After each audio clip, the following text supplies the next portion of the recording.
Tonight's big stories. House Speaker Martin Romualdez tells the Senate to get its act together and stop dwelling too much on the ongoing People's Initiative campaign. How is the Senate taking this message from the House leadership? We'll get the reaction of Senator Imee Marcos. Davao City officials are leading a peace rally this Sunday to protest the People's Initiative to revise the Constitution. Here in the Metro, the administration will be holding its own Bagong Pilipinas kick-off rally, which critics believe is part of the campaign for Chacha. And Danielle Oviedo and Cromwell Baker of the Philippine Forest Dog Legacy Club Incorporated will be joining us later in the studio to speak about the push for the Philippine Forest Dog, or Asong Gubat, to become the national dog breed of the Philippines. Welcome to The Big Story. I'm Sean Yao. And I'm Angela Lagunzad Castro. Ito Friday na, Ange, pero talagang hindi pa rin nagpapaawat ang usapin ng charter change and of course its impact on the relationship of lawmakers in the upper and lower chamber. Now, as senators push back on the People's Initiative, House Speaker Martin Romualdez tries to reach out to his counterpart in the Senate. In a letter to Senate President Mig Zubiri, Romualdez doubled down on their full support for the Senate's resolution of both Houses Number 6, which proposes revisions to economic provisions in the 1987 Charter. Romualdez said they also commit to supporting a, quote, an alternative People's Initiative led by the Senate in amending economic provisions. Now, Senate President Mig Zubiri responded saying they haven't discussed an alternative People's Initiative, although he insists that they will only recognize a genuine People's Initiative that is led by the people. Zubiri also fears a possible constitutional crisis, which he said is slowly happening now. He adds that the Senate is currently studying all its options. Senators are concerned of a possible constitutional or political crisis because of the People's Initiative push. But Speaker Romualdez tells them, focus on work muna dahil sila daw sa House tapos na sa lahat ng kanilang mga assignment. Get your act together. Focus. Okay? Focus on your work. All right? And stop hitting on Congress. And maintain parliamentary courtesy. Yung senador kung ano ang mga sinasabi pero huwag na natin patulan. We will embrace their resolution of both houses. Once they pass it, we will expeditiously consider it, if not adopt it immediately. Meron ding hirit si Speaker sa kanyang pinsan na si Senator Imee Marcos na siya ang tinuturong may pakana dito sa People's Initiative. That is baseless. Siguro, kausapin mo na siya. Nagmamarites siguro, nakikinig sa mga marites. I'd like her to prove it and she has the proper means and ways she can go to whatever court or agency, the COMELEC. Let her prove it. Kasi maraming marites nang lumalabas yan sa Senate. A lot of speculation, di ba? So, we leave it up to them, di ba? Speaker Romualdez also responded to that soundbite of VP Sara Duterte about questions on their working relationship. I have not attacked any ally of this administration. I do not know what she's talking about. I don't know what I have said or done to attack her. Please identify those actuations, if any.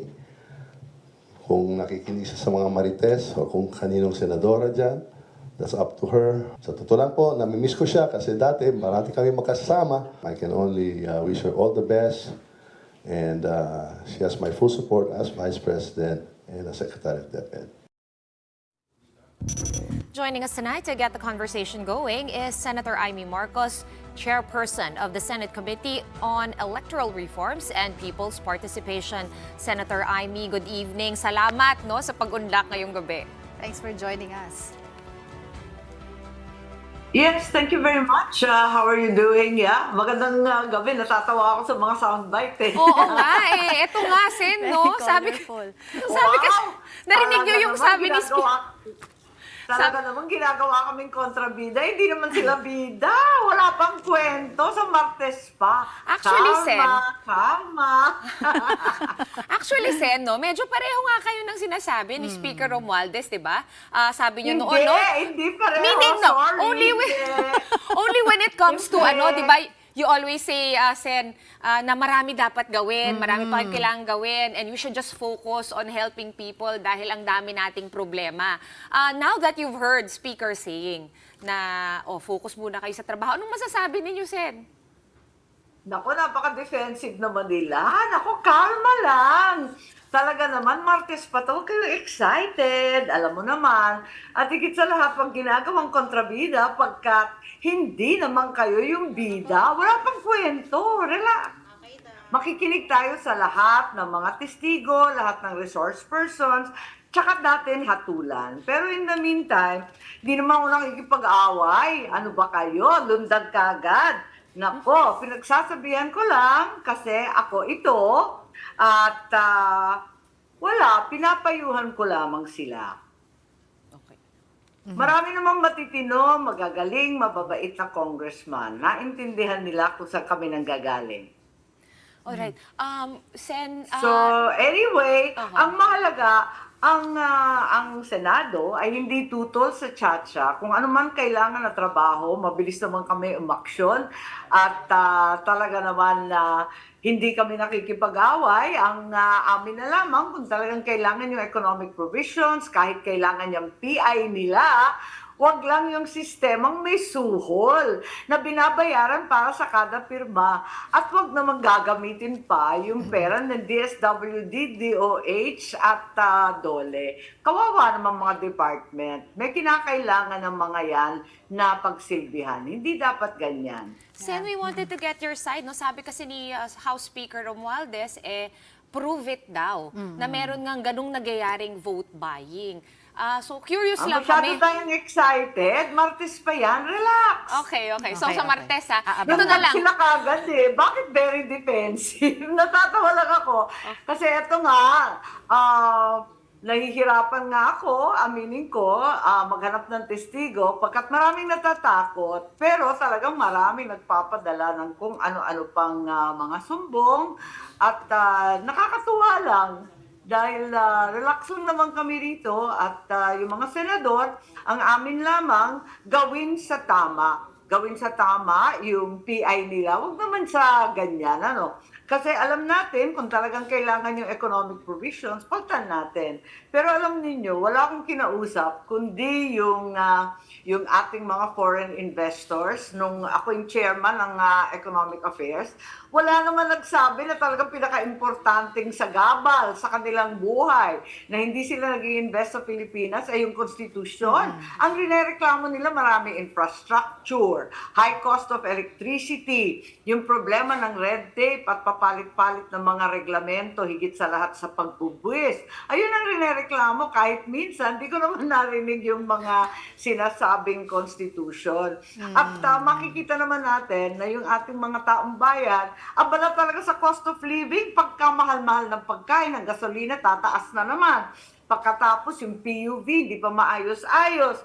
Talaga naman na libangan pa natin. Di mas katnyel pa at saralabati ang ating pinag-aabalahan kesa sa 1% na pinag-aaksaya ng panahon sa tsa-tsa. Mas maraming problema ang Pilipinas kesa dyan. Aminin natin.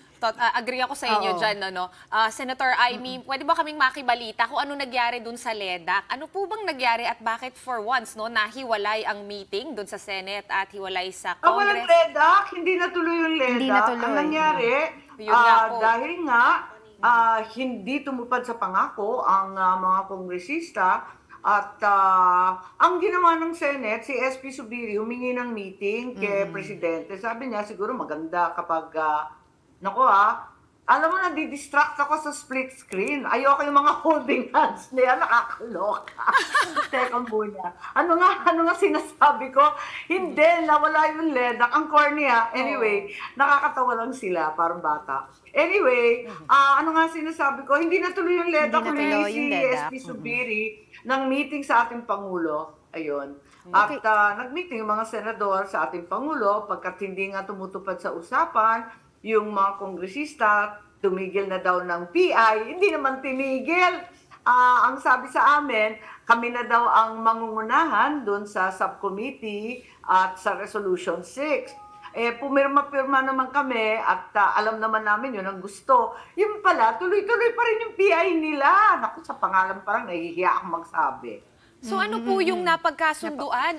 We understand executive Session eh. Oo, pero Yes, it was an executive session at thereafter, may sulat naman si Speaker na nakakabighani din pagkat sabi, sang-ayon daw siya sa Resolution 6, pero ando na naman, alternative PI na naman. Saan galing yun? Kasi yung Resolution na 6, wala namang PI doon, iba yun 3/4 of the vote of each house voting separately, which in short is like a con-as rather than a PI. Balik PI na naman sila. Talaga naman, nasasama ng bibig. Pero kasi nga po, Senator Gingo, ilang araw na o ilang linggo na nga po pinag-uusapan ito at nakikita po talaga ng publiko na merong talagang hindi pagkakaunawaan ng House and the Senate. So, paano po ba i-view? Talagang tututulan namin yan. Opo. Tututulan namin ang PI na ganyan, na binibili ang boto ng tao, linilin lang, at sinasabi magiging bahagi ng ayuda, tapos pinipilit pa yung iba, at yung iba naman, hindi naintindihan kung ano ibig sabihin. Kasi sabi nila economic provisions, pero tignan niyo yung form, ang sabi, the House voting separately or jointly. Kung mga abogado nga, yung mga dalubhasang constitutionalist, nagdedebate pa dyan, naintindihan kaya ng tao yung kanilang pinirmahan, talagang napilit lang. O yun nga, sinamantala yung kahirapan ng karamihang Pilipino at dinaan sa pagbibili at suhol. Ito, sinasabi ng mga tao din once and for all, ano po ba talaga yung puso ng presidente pagdating sa usapin ng Chacha at itong People's Initiative nga particularly? Parang nagbago na naman ang isip Nakakalito dahil yung una, at alam ko to, I think makikita naman ninyo yung mga interview, talaga sinasabi niya, wag na tayo pumasok dyan at wala na tayo mapapag-usapang iba. Yung presyo ng pagkain, yung sitwasyon ng ating magsasaka, lahat yan may sasantabi pagka tututok na tayo dyan. Alam naman natin yan. Ngayon pa lang, nagagambala yung buong bansa. Tama naman siya. Hindi pa siya presidente nun. Yun ang sinasabi niya. As late as last year, ganun pa rin. Pero lately, mukhang nakumbinsi siya. Pero ang sabi, study the economic provisions. Study pa lamang. Pero nakakatuwa kasi yung economic provisions naman, hindi naman yun ang pinapirma. Ang pinapirma, voting jointly and yun, isang tabi ang ating Senate, okay lang sa amin, pero bakit naman sinusuhulan pa yung mga botante? Wag naman ganon. okay. So nababanggit nyo nga, Sen, no, Martes, abangan nyo na lang sa Martes. Iilang tulong pa yun? Marami silang high blood, nakakatawa. Ano bang magyayari sa Tuesday? What can we expect? Wala naman. Eto nga, naglilikom tayo ng mga testigo. Unang-una, sa ating saligang batas, may tatlong pamamaraan para palitan ng ating saligang batas. Unang-una, may con-con. Alam na natin yon. Con-as, Constituent Assembly. Alam rin natin yon. Ang hindi natin talaga alam yung PI. Hindi natin pa raranasan yan, first time natin. At aminin na talagang may lacuna legis, ika nga, may pagkukulang, may butas, may vacuum sa ating batas. Kaya, kailangan konsultahin natin lahat ng mga dalubhasa, ano ba talaga dapat ang People's Initiative. Hindi katulad nito, ratsyada ang pinapapirma kung sino-sino, ang mga hamak na BHW, mga inosenteng SK, kung sino-sino na lang pinag-utusan, nakakatawa. Pati nung na-booking, biglang, o sige, yung mga DPWH contractors at kung sino-sino dyan para maglaylo muna ang opisyal. Huwag naman gano'n, nakakaasiwa naman yung ganyan. Sige, abangan namin yung Martes. Pero kabig muna tayo, no? Kamusta naman si VP Sara? Medyo tutol rin siya sa Chacha based on her official statements. Have Oo you naman, spoken? kasi talagang nagigitla sila sa mga pangyayari sa Davao.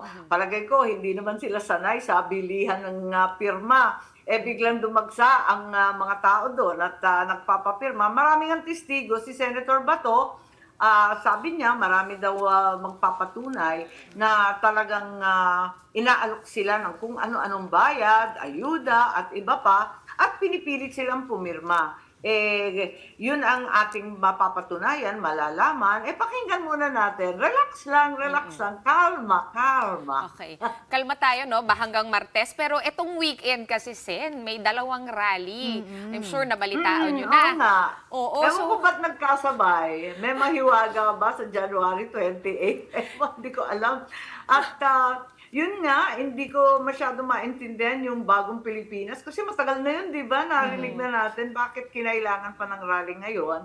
At may nagrereklamo sa ibang government employees, bakit daw sila inoobliga, obligado kasi daw may ang memo mga daw po. direktor, mga supervisor, tapos babayaran daw sila at may transport. Inalukan din ako, tinext din ako mag-produce daw ng ilang katao. Nagtataka naman ako, ano to? Bakit? Inilunsad na yung Bagong Pilipinas, bakit repeat? Kung loyalty naman, nakakatakot rin naman. Ba't nanganganib ba tayo? Ano ba nangyayari? Hindi ko gets. So, pupunta ka ba, At Sen? saka, nakakagambala kasi parang ang laking gagastusin. Babayaran daw ng working day, overtime, may pagkain, may kung ano-anong allowance inaalok, tapos may transpo. Ano yun? Bakit? So, na-invite kayo, Sen. Are you gonna take them up on that offer? I was invited and I also got an instruction to produce warm bodies. Are you Oo. going? I'm also Pupunta ba? wondering why. I don't know what's the purpose. Oo. Pupunta po ba kayo? Obligado mag-produce kasi mag-check pa. May memo galing sa DILG at i-check daw ng lahat kung sino ang absent at sino ang hindi nakapag-produce ng tauhan. Pero kayo po, ma'am, personally, Madam Senator, pupunta po ba kayo? Ay noon, nakakatamad. Unang-una, bawal sa akin. Tignan naman ninyo, kapal-kapal ng aking salamin, kinalkal na 4 na oras. Bawal sa akin pumunta sa ganyan-ganyan. Tignan natin, bahala na. Dahil yun nga, bawal naman. At saka, sa totoo lang, hindi ko maintindihan Kasi wala namang paliwanag kung bakit. Davao po, imbitado rin po ba kayo doon? I think lahat naman yata tayo imbitado sa Wala rally. naman imbitado kasi iba naman yata yun, di ba? Prayer rally naman yon. So, candlelight prayer rally. So, iba naman yun. Lahat naman tayo kinukumbida na magdasal. Ibang usapan naman yon. So, tingnan natin. At in the meantime, ang akin lang, ako ito Kaya, pinagsasabihan ko lang, pinapayo lang kayo, huwag kayong mainis, tiisan, ako yung manang ganyan talaga.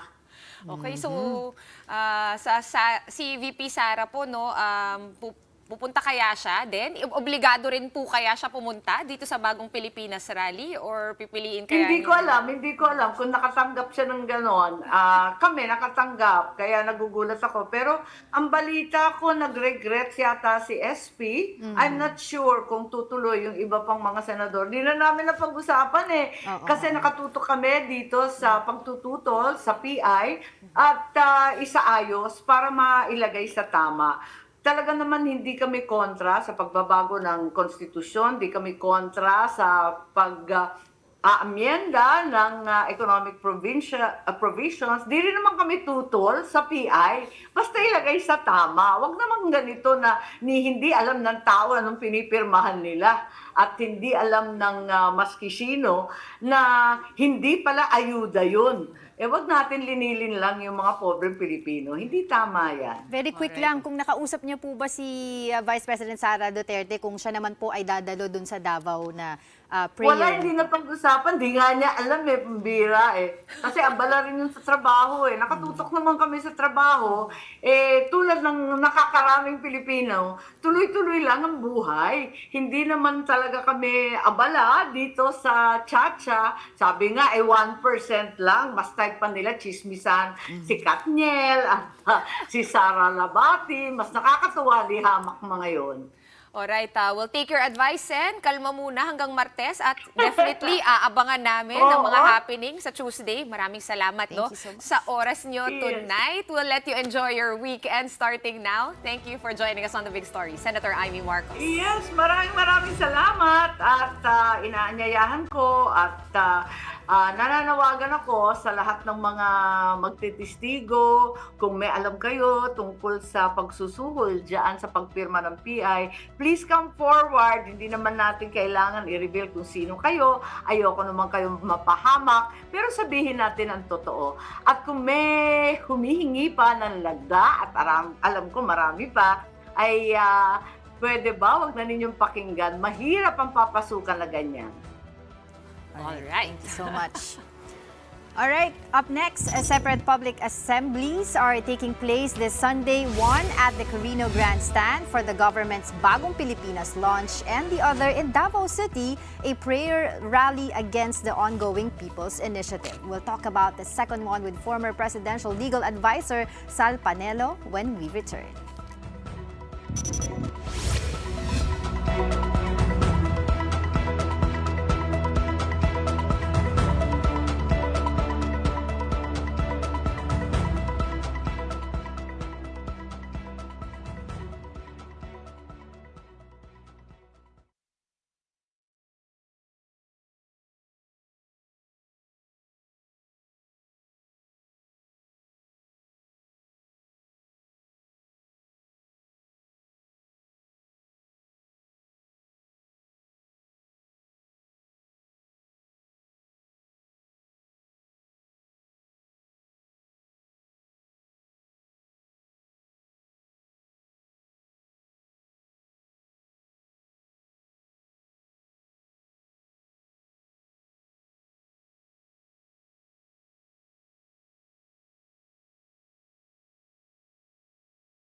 You're watching The Big Story here on One News.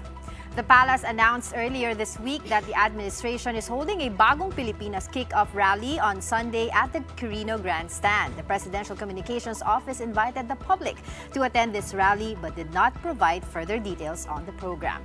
Critics, however, like Bayan Muna Chair Nery Colmenares and Group Partido Manggagawa, say this rally is a guise to push for Chacha and that it's, quote, politically linked to the House-led People's Initiative.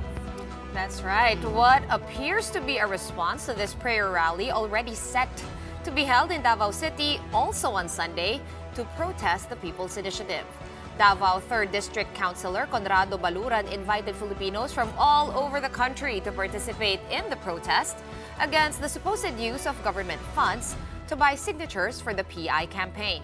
Baluran says over 50,000 people are expected to join the peace rally, dubbed One Nation, One Opposition. This will be led by Davao leaders, which reportedly include former President Rodrigo Duterte. The question is, will former President Duterte really be leading this rally in Davao against the People's Initiative? We'll pose that question to one of his allies, former presidential legal advisor to former President Duterte, Sal Panelo. Attorney Sal, good evening. Thanks for joining us tonight. Good evening. There you go. Thank you. Attorney Sal, where will you be on Sunday? Dadalo po ba kayo doon sa peace rally sa Davao? And would you know po no, kung pupunta rin si former President Duterte? In fact, yesterday morning, former president called me out, asked me to speak before the Hello, hi. Attorney Sal, medyo choppy lang po yung line. Sabi ko kahapon, tumawag si Duterte sa akin, and he asked me to speak for the rally to get him. I think we're having a technical. Technical. Or well, Attorney, can you still hear Hello? us? There, Hello, hi, there. Attorney. Sorry, Yeah. all we could understand was that I can hear you. yesterday natawagan kayo ni President Duterte. Did he invite Yes. you to go? Yes, he asked me to speak before the rally. Okay, so you will be speaking at this rally. What topics will you be covering? Well, the current issues of the day. Meaning charter change? People's Initiative. People's Initiative? 13, ICC, lahat na. Whatever. No. Okay, so charter change and ICC ang narinig natin, no? Tanong din natin if, sir, kung alam po ba ninyo kung sino nag-organize nitong prayer rally na to on Sunday, and ito po ba yung sagot, no, dun sa Bagong Pilipinas rally naman ng administration? Hindi ko alam na yun. Ang alam ko na yun, yung rally. Matagal ko na Alright, hindi ka namin Talaga ko masyado. nauna yun sa Davao. Nauna yung sa Nauna yung sa Davao. Davao. Kailan pa po ba to na-organize? Matagal ko na narinig yan sa Davao. Mga 2 weeks ago ko pa narinig yan. Attorney, si Vice Presidente Sara Duterte, is she also expected to attend the rally in Davao on Sunday? Hindi yan ang hindi ko alam. Ayun. Nakakausap nyo naman po, I'm assuming nakakausap nyo po si former President Duterte, and ano po ba yung saloobin niya tungkol dito sa People's Initiative? Well, sabi niya, he's a guest. Doon, sabi niya, okay, kasi sinabi ko sa kanya, alam pa, ito yung paper of, change in the Constitution. Sabi niya, ano yun? Kasi ang intention nun, maganda. Pero ngayon, at tingin ko, hindi maganda ang intention. Kaya ayaw ko. Alright, I think we really are having a hard time. We are having a hard time getting out, getting a clear line to Attorney Sal Panelo. But anyway, maraming salamat po no, for answering our questions and taking our call on this Friday night, former Presidential Legal Advisor Sal Panelo. Alright, Ange, hindi pa nagtatapos dyan ang mga problema ng Yes. taong bayan. Dito naman tayo sa transportation. The LTO is urging car owners to verify their license plates with the agency. That's because 3 LTO employees were arrested for allegedly stealing and selling license plates made at the agency's plant. Gerard de la Peña with the details. Authorities presented to the media 3 employees of the Land Transportation Office's plate-making plant. The LTO says the 3 workers are involved in making, stealing, and selling new license plates. The workers were identified as Gerard Arida and RJ Añasco, who are both embossers at the plant, while the third one, Valeriano Labaino, is a warehouse staff. The agency suspects that the made-to-order license plates being stolen by the 3 are being used for crimes. Sila mismo nagmamanufacture ng plaka, tapos ilalabas nila yun, kaya hindi siya mare-record. Yun ang nagiging problema sa mata ng mga law enforcement sa labas, sa mata nila original yun. Madali na nila ngayon napapalitan yung record o yung identity ng car, so it will be harder for the law enforcement na habulin. The 3 suspects were arrested yesterday after a witness came forward to reveal their operations. Itong testigo po natin ay napapansin niya na yung process po kasi ng paggawa ng plaka, hindi siya usual. kung bakit may nagsisegregate, bakit hindi tuloy-tuloy na dinadala sa machine, bakit mayroong nasisegregate. So doon po yun nag-umpisa. Some of the operations in this plate-making facility of the LTO are still manual, but all information of the plates made in this plant are entered into the IT system of the LTO. But because the plates are being made in random, there's still a possibility that some could be duplicates of others already in circulation. The DILG and the LTO said the plates are being sold for up to 5 to 10,000 pesos per pair. Just this month, 38 plates have been sold by the group. The LTO is now looking for the mastermind of the operations, who is also supposedly an employee of LTO. The supposed mastermind has been absent without leave. The arrested suspects will meanwhile face qualified theft charges. Security at the plate-making plant has also been heightened to avoid stealing. Authorities are also trying to find out if there are others involved in the scheme.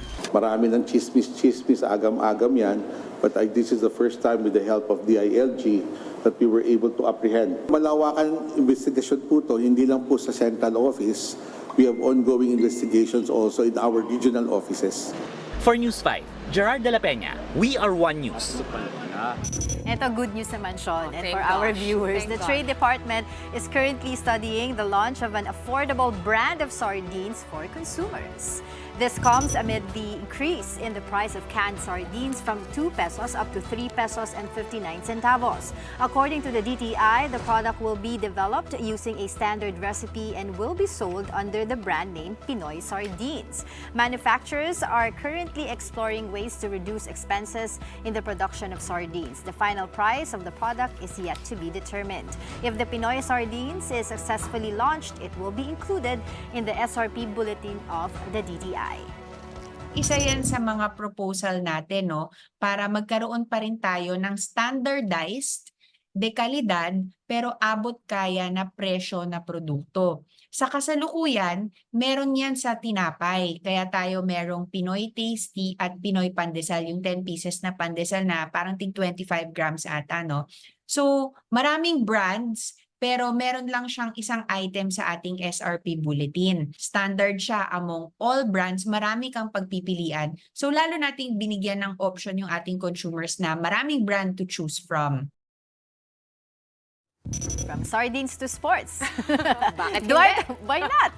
Dwight Howard had a playful response to his non-inclusion in Team USA's pool for the 2024 Paris Olympics. Ano yun? Ano Yeah, yun? guess I'm playing for the Philippines. Yeah, this is what Howard recently posted on X, which has garnered at least 400 retweets and 4,000 likes. The former NBA big man has been representing the Philippines under Strong Group Athletics in the ongoing Dubai International Basketball Tournament. Currently, Strong Group is 5-0 with the quarterfinals up next. Pero here's one thing to note. Based on FIBA rules, a player who has played for a national team in a main FIBA competition after reaching 17 years old is not allowed to play for another country. Exceptional circumstances may be allowed if it is in the best interest of basketball. Howard was part of Team USA, which won the gold medal in the 2008 Beijing Olympics and a bronze medal in the 2006 FIBA World Championship in Japan. And from sardines to sports to showbiz, the There Mulak you magic go. is very much alive on TV5.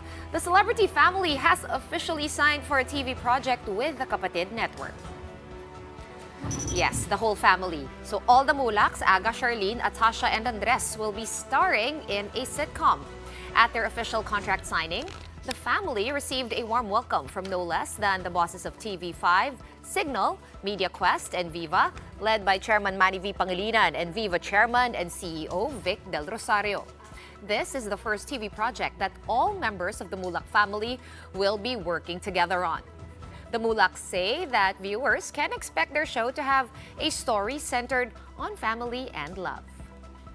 Masaya ako makasama ang pamilya ko, nakakapanibago, kasi ngayon na kami magkakasama.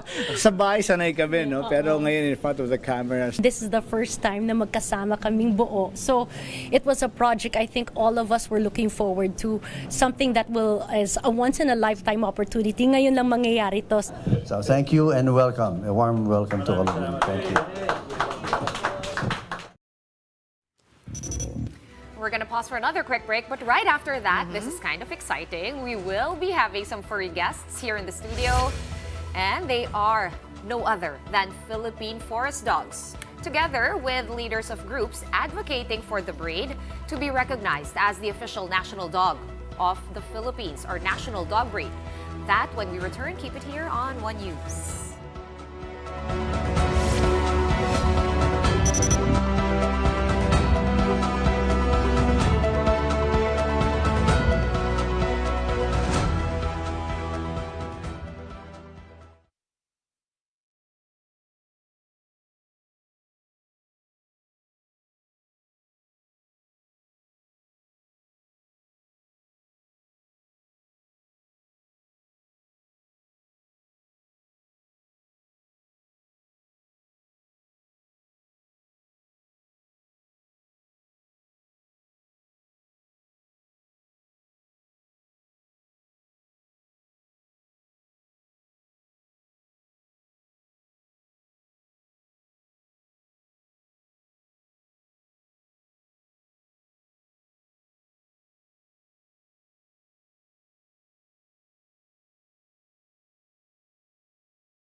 You're still watching The Big Story here on One News. All right, here's a rather different story from the usual. Let's take a break from all the politics. This issue, though, is one that many Filipinos should still be very interested in, because one local canine group is seeking recognition for the Philippine forest dog, or Asong Gubat, as the official national dog breed of the Philippines. The Asong Gubat was introduced and showcased in the Philippine Circuit, the biggest and most prestigious dog show in Asia. The Philippine Canine Club has been lobbying for the Philippine forest dog as the country's first dog breed to be recognized by the Federación Cynologique Internacional. And these particular canines can be found across the country, although most of them can commonly be encountered in remote provinces. In the northern Luzon highlands, locals refer to them as birdcatcher dogs. In the Visayas region, they are known as witch dogs. And in Mindanao, they are called tiger dogs. And you're gonna see why. Joining us tonight, live here in the studio. Oh my goodness. We have with us Daniel Oviedo. He is the president of the Philippine Forest Dog Legacy Club Incorporated. And Cromwell Baker, official or an officer of the organization as well. And they have brought with them a bunch of Philippine forest dogs. Coco, Kidlat, Hiraya, and Mutya. And there's a couple more off-cam over there. Good evening, gentlemen. Good evening. Thank you for Forest joining dogs. us. Hello. They're so cute.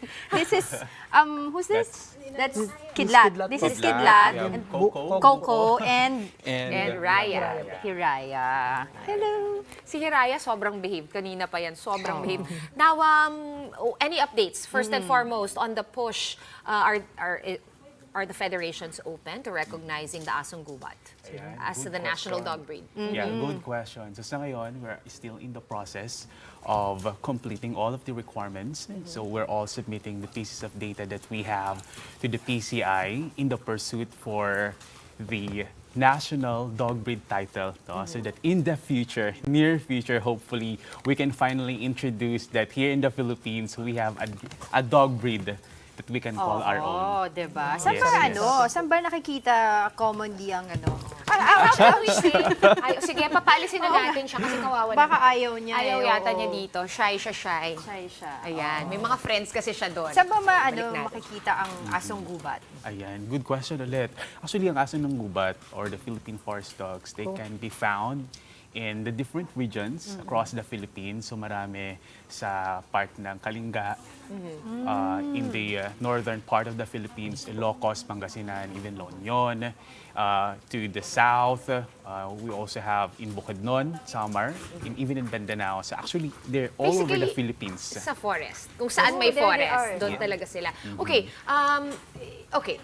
Alam mo, normally, di ba, Ange, no? Parang pag pinag-uusapan natin ng aso at Pinoy, isa lang naman yan Aspin, di ba? Asong Pinoy.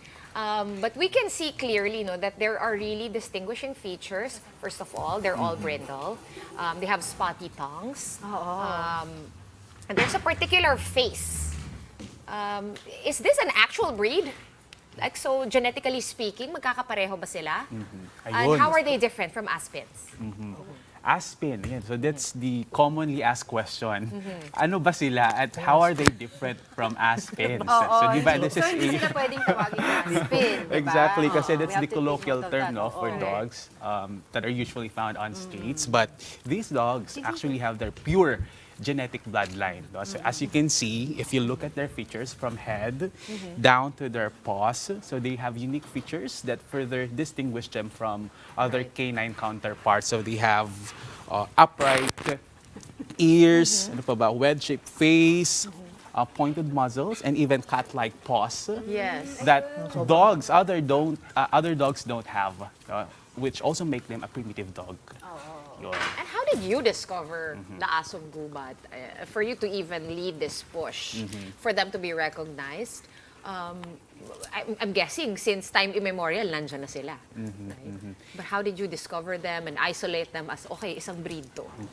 Actually, yung research, it started many, many years ago. Okay. 30 years ago, and this was led by our research lead, Father Dante Dailusan, and a couple of dog breeders and enthusiasts. And right now, officially, after years of hard work, it paid off, and that's why last year, that's when we officially got the recognition from PCCI that these dogs, Philippine forest dogs, are purebred dog native to the Philippines. Kaya, ayun, hopefully, in the near future, ma-recognize din siya. Kanina kasi I was researching about asong gubat. But I'm not gonna ask the one that Yeah. I asked you. Okay. That's for behind the Private lang. camera. Private lang. But this one, it says there kasi na they can survive independently in the forest, sabi daw. And mahirap daw pag alagaan lang siya domestically sa bahay. Why is that? I think in contrary to these Oo nga I mean, misconceptions, you're so comfy. Kanina pa niya, guys, gusto lang niya umakyat. Gusto lang niya umakit, ayaw mong paupuin. yes. No, in contrary to these misconceptions, na ayun nga, since they came from the forest, they're wild, they're aggressive, they actually are not. So, while it's innate to them that they can be very independent, but they're very friendly as well. Yeah. And I think that's why it's really crucial that at a very young age they need to be trained on how to socialize. Not with just people, but even with other, say even animals. So, yun. They're friendly. The other thing that really distinguishes them from like the common Philippine dog, Aspin, is that supposedly they only mate with their kind, and that's how they get to preserve, I guess, that their genetics. Totoo ba yun? Hindi ba pagka, kunyari, may female ako na Aspin, there's no chance that they will breed with her? Usually po kasi pagka yung babaeng breed po yung nagtumatanggi po sa mga male na hindi niya kalahi po. So yung mga kaya na-preference Monogamous Opo, sila sa Yes po. kind nila. Ay, paano yung mga lalaki? Ganon din ba sila? So, Ayun lang. sa bloodline Walang laman yun, nila, ha? Serious question. May hugo. in their canine lineage, for some reasons, I think it's part of their traits. The female ones are the alpha, and they're picky. No? They're picky. Yeah, selective and choosy. Choosy, kumbaga. That's why mas prefer nila yung same breed. Same breed Whereas nila. for the male counterparts, they can mate Kahit with sino. any other breeds. And that's why Lalaki. yun, somehow selective din yung breeding. When I found out about the Philippine forest dog, which was sad to say, like a month or two ago, when there was a promotion on, I think, one newspaper, it reminded me, no, sa States kasi nauuso ngayon yung mga hybrid wolf dog. Now, alam ko wala tayong wolf dito, but are these like some sort of Philippine wolves? Can we consider them like that? And having said that, mako-consider ba natin silang parang wild animal or can we consider them domestic dogs? First question, no, kung pwede ba siya na masabing part of the wolves family? Yeah. In a way, yes, kasi as you can see doon sa features pa lang nila, they really part of the primitive dog breed. So in a way, we can call them that. However, going to the second question, kung wild sila, not at all. So as you can see, they're very friendly, and one of the unique features of these dogs is that they can also adapt real quick. And actually, this is also my first time to meet some of the dogs, and even you, diba, you experience it yourself. They adapt easily. So I think that's why I always go back to my point earlier that training them at a young age, training them on how to socialize with people, these things are very crucial. So where did you find these dogs? Like, they're not yet being sold as a particular breed because they're not yet a particular breed. Saan nyo sila nakuha? Can you just go into a forest, pick up a dog, and like, kasi minsan bawal yun di ba? You can't pick up wildlife or plants or animals. Where did these guys come from? Kaya meron kaming different groups, no? Dog enthusiasts, dog breeders who share the same vision of getting that recognition that there really is a dog breed here in the Philippines. And that's why through that network, through that connection, we were able to contact some of these people who have these dogs, Philippine forest dogs. So that's how it started. Can I be a bit more technical? Because when you say dog breed, usually you have Shih Tzu, diba? Or like Husky. And as we know, those are crossbred by breeders to achieve a certain trait. But these guys, I think they were pretty much just created by God and no human intervention. In that sense, can we actually just call them a breed or are they actually a species by definition? Sa technical, hindi Mga po. parang ang hirap at sagutin yan, no? But one thing we can say is that there are written standards no, for these dogs. Ibig sabihin, standards that are only seen in the Philippine forest dogs. Ibig sabihin, wala silang katulad. And I think in that sense, we can clearly say that these dogs are purebred, no? Purebred dog and native here in the Philippines. Meron bang alam mo yung mga pinamahilig sa mga kwento, di ba? Meron bang stories or legends na related, ang Asong Gubat? Actually, Well, usually po, ma'am, yung na-experience ko rin po nung bata pa po ako. Kasi pag yung sa mga farmers po, pag nag-aayos sila ng mga na farm nila, katulong po nila para pumatay ng mga pest of daga po. Opo. Okay. Matagal na po siyang Pero wala namang parang like mythical mga mythical, alam mo yun, like example, Lupin, di ba? Werewolf, ganon. Wala namang mga ganong storya. Are they in pop culture at all? Maybe through the passage of time? I think there are some myths then, since again in the Philippines, most especially I think in the Visayas and Mindanao region, so marami silang stories, di ba, that have been passed on from generation to generation. So meron, no? Kaya I think somehow they also associate these dogs to the witch dogs. But that's why they call them witch dogs. And we believe na while they may be terms na na-associate sa kanila, but they're just actually just the forest dogs. Merely terms lang sila. I was wondering kung alam niyo kung ilan yung bilang mo, Yung population, ng Kumukonti. Asong Gubat dito sa Philippines. Affected rin ba sila, no? Related to Angela's question by like climate change, deforestation, etc.